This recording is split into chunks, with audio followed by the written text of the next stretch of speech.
Bienvenue à toi, bienvenue sur la chaîne Faisons le Mur. Aujourd'hui, j'ai le grand plaisir d'être avec Jonathan Martens qui va nous parler d'enduit, il va nous parler de son expérience. C'est un grand artiste, c'est un grand artisan de la matière et c'est ce qu'il va un petit peu nous dévoiler aujourd'hui. Donc reste bien avec nous jusqu'au bout.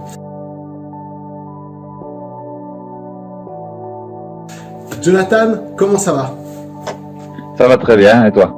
Ça va super bien. Bah écoute, je te remercie encore une fois d'être avec moi maintenant et on va commencer un peu de contre-pied. Donc je suis allé regarder sur ta page Facebook histoire de préparer l'interview et j'ai vu une super fable sur la vérité et le mensonge. Est-ce que ça te dérangerait de la partager? Non, non, bien sûr, c'est tout simplement la vérité qui sort du puits. Donc c'est le mensonge et la vérité qui se rencontrent et en gros le mensonge qui essaye d'amadouiller à tout prix la vérité.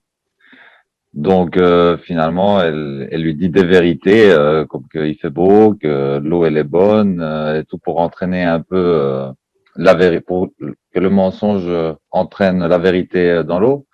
Et finalement pouvoir à son tour sortir et s'habiller avec les habits de la vérité. Ça prouve un peu, ou ça cherche un peu à nous dire que souvent le mensonge est déguisé en vérité et que les gens ont du mal aujourd'hui à voir la vérité telle qu'elle est. Parce que la vérité, elle sort nue, vu qu'elle n'a plus ses habits et elle veut pas mettre les habits du mensonge. Et les gens ont du mal à la voir telle qu'elle est. Carrément, carrément. Je l'ai lu aussi, elle m'a tout de suite plu. Je la mettrai en description pour ceux qui voudront aller jeter un petit coup d'œil. Et je pense que ça dit beaucoup de ta sensibilité à la base, hein, sur beaucoup de choses. Et j'aimerais un petit peu creuser là-dedans, essayer de connaître un petit peu le personnage, parce que moi je te vois sur Facebook passer à gauche à droite, mettre des commentaires, des posts super pertinents, sur voilà, des réponses super complètes à plein de choses. Et je voulais un petit peu savoir qui t'étais, d'où tu venais, et puis qu'on puisse parler un petit peu de tes activités. Donc la première chose, c'est alors par où commencer? Ça fait longtemps que tu es dans les enduits, ça fait longtemps que tu es dans la matière. Je pense depuis 2005, si je me trompe pas, c'est ce que tu m'avais partagé. Et en 2018, tu décides de faire une formation à Noria, en Bretagne, donc une spécialisation en terre crue. Donc ma première question, c'est quand tu décides de faire cette formation, alors que tu es déjà très qualifié, qu'est-ce que tu recherches et puis qu'est-ce qu'elle t'a apporté cette formation? Alors, je recherchais à être plus complet. Après, dans les chantiers qu'il y a ici en Lorraine, on m'appelait beaucoup pour les enduits et je trouvais dommage les supports auxquels j'étais confronté. Donc, c'était un peu dans le but de pouvoir proposer des choses plus complètes à mes clients en Lorraine et même à travers le monde, parce que finalement, je fais des chantiers un peu partout, que ce soit l'Espagne, la France, Belgique ou Allemagne. J'ai pas mal bougé ces dernières années et c'est chouette la spécialisation, mais c'est aussi très sympa de pouvoir partir d'un projet depuis la base et d'aboutir, d'évoluer avec le projet et d'apporter sa touche dès le début jusqu'à la fin. Donc c'est très bien de se spécialiser, mais ouvrir un peu sa vision de qu'est-ce qui est une construction complète et dans les règles de l'art. Et aux enduits, tu t'es formé comment à la base alors en 2005? Ça commence comment tout ça?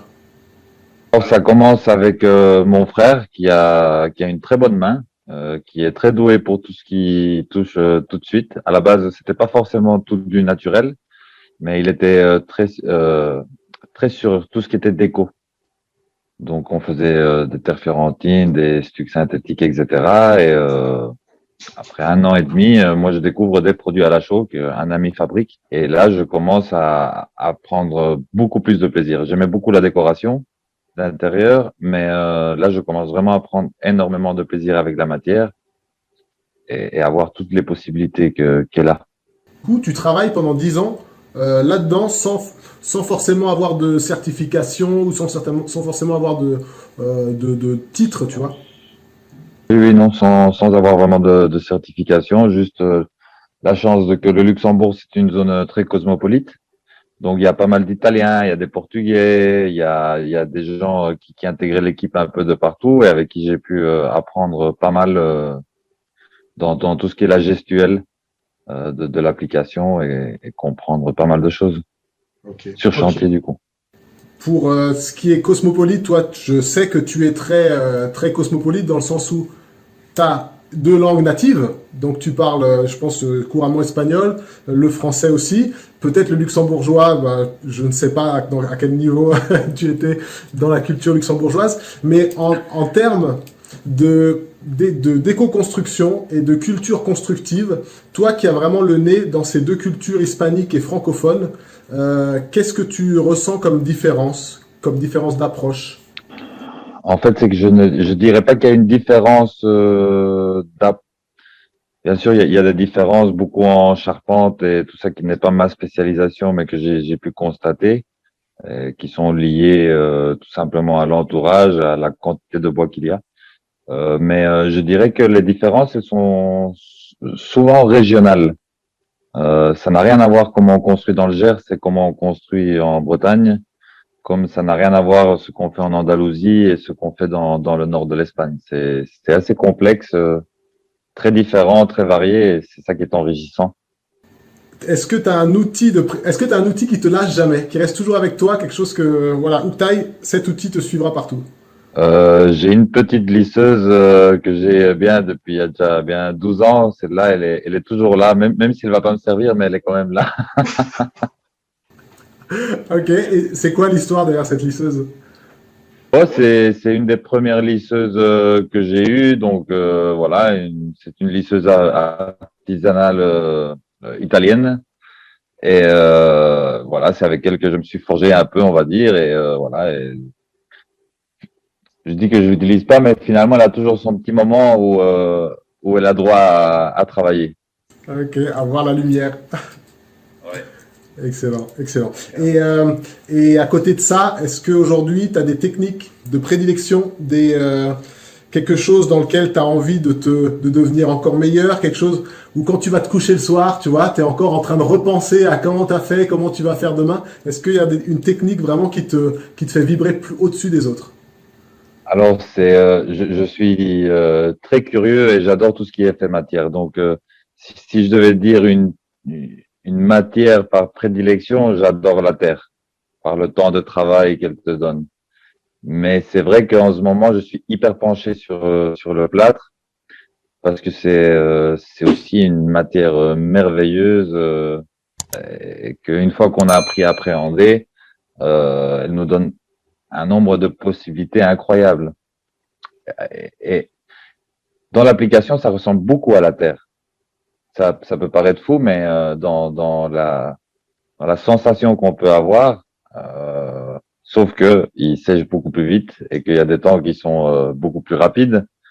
Mais dans la sensation, lorsqu'on va la travailler, il y a énormément de ressemblances avec la Terre. On croirait pas, mais Ouais, ouais, il y a une vraie douceur dans le plâtre, hein. en ce moment, mon petit casse-tête, bon, parce que c'est une matière où on ne sait pas assez. Où à cause des industriels, etc., on a perdu beaucoup de savoir-faire, aussi à cause de que c'était un travail difficile. Mais du coup, on n'a pas tous les livres qu'on peut avoir sur la terre ou sur la chaux, ils n'existent pas dans le plâtre. Donc il y a vraiment un gros travail de recherche, de compréhension des choses Ouais. et voilà. Donc en ce moment, le soir, quand je vais au lit, je me dis merde. Yes. Et comment, bah, on va rester sur le plâtre justement parce que aujourd'hui c'est compliqué des fois de trouver du vrai plâtre, de trouver du plâtre qui soit pas adjuvanté, qui soit pas un petit peu trafiqué. Toi, tes sources, c'est quoi? Souvent, enfin, tu utilises du plâtre gros, j'imagine. Et quels sont tes plâtres que tu recommandes et où est-ce que tu vas les chercher? Parce que c'est une question que je reçois souvent. Alors bon, on va devoir faire de la pub. Du coup, moi je vais beaucoup chez Prestia. Prestia, j'aime beaucoup le Selecta, qui n'est pas aussi dur, mais qui se travaille bien. Puis il y a Vieux Jo, qui fait des plâtres à la carte. Et bon, souvent ils sont adjuvantés naturellement. Bon, ça c'est eux qui le savent ou pas.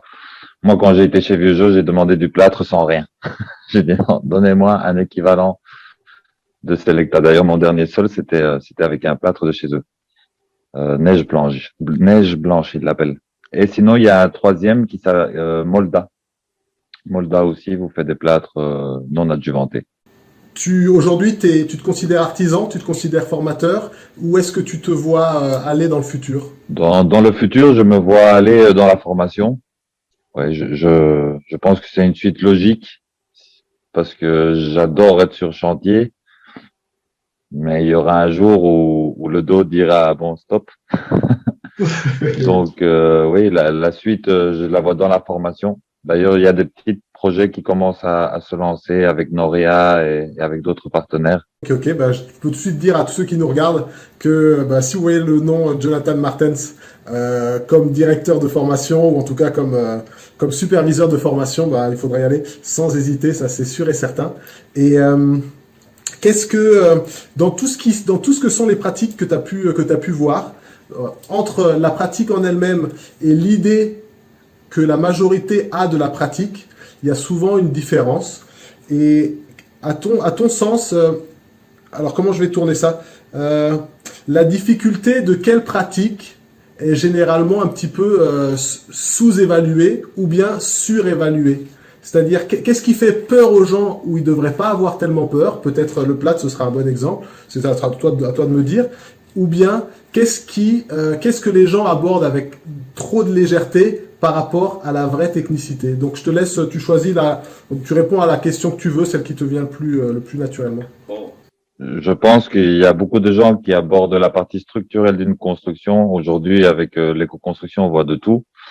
Et je trouve qu'il y a beaucoup de gens qui ne se rendent pas compte que quand on bâtit en terre, on est sous 15, 20, 35, 40, 100 tonnes et qu'il faut pas trop faire de conneries quand même. C'est pour ça que je me suis formé, parce que moi j'appréhendais vraiment cette partie-là du respect des vies des gens. On peut se tromper sur un enduit, il va tuer personne sur le principe, à moins que tu aies fait 10 centimètres d'enduit. Mais une construction, c'est autre chose. Donc, il faut respecter ça et y aller parcimonie et apprendre, surtout apprendre. Un enduit, souvent les gens sont très stressés face à un enduit, alors que un enduit, tu te trompes, tu le casses et tu recommences. Tout artisan a déjà dû piquer un enduit. C'est inévitable. Une question de patience et de y aller, de retenter, d'expérimenter et de comprendre pourquoi. Pour clore ce bout d'interview, est-ce qu'il y a un livre, un artisan, un artiste, une référence que les gens connaissent pas assez ou que toi qui te passionne, qui te fait vibrer? En livre, bon, il y en a plusieurs, mais moi j'ai beaucoup aimé Bâtir en terre. Je crois que tout le monde le connaît. Et en artisan, l'artisan qui m'a vraiment fait vibrer, c'est Antonio Gandano. Il est dans le sud de l'Espagne. C'est le dernier chotero. Donc le chotero en Espagne, c'était celui qui s'occupait de la maison la plus humble. C'était des constructions souvent en roseau, ressemblant au bambou, avec des toits en chaume, souvent en mur en terre ou en pierre. Donc le chotero, il n'était pas maçon, mais il savait maçonner. Il n'était pas enduiseur, mais il savait enduire. Et il n'était pas couvreur, mais il savait vous faire un toit de chaume qui durait au moins 30 ans. Et d'ailleurs, il a été élu meilleur artisan en 2020 en Espagne, Antonio Vandano. Et j'ai eu la chance d'être avec lui quelques mois et de l'avoir au fil du téléphone depuis déjà des années. Et c'est vraiment quelqu'un de populaire. Ok, bah génial. On mettra le lien dans la description, c'est sûr. Et où est-ce qu'on peut te trouver alors à ce moment-là? Donc à savoir que que offres des prestations, que ce soit du conseil, que ce soit de la réalisation d'enduit ou d'autres choses. Enfin, je te laisserai le présenter. Mais où est-ce qu'on peut te trouver si on te recherche ou si on veut voir ce que tu fais? Alors j'ai un site web habitaterre.com. Après sur Facebook en tant que Martens Jonathan. Et sur Instagram aussi. Ok. Eh ben écoute, merci mille fois pour tout ça. Et puis voilà, tout le meilleur pour toi. Ah bah merci pour toi et pour tous les autres aussi. Si cette vidéo t'a plu, pense à t'abonner, pense à pousser... C'est comme ça qu'on dit. Pousser. Et on se retrouve dans la description avec la documentation téléchargeable, les formations gratuites. C'est là-bas que ça se passe. Je te remercie encore de toute ton attention et à bientôt.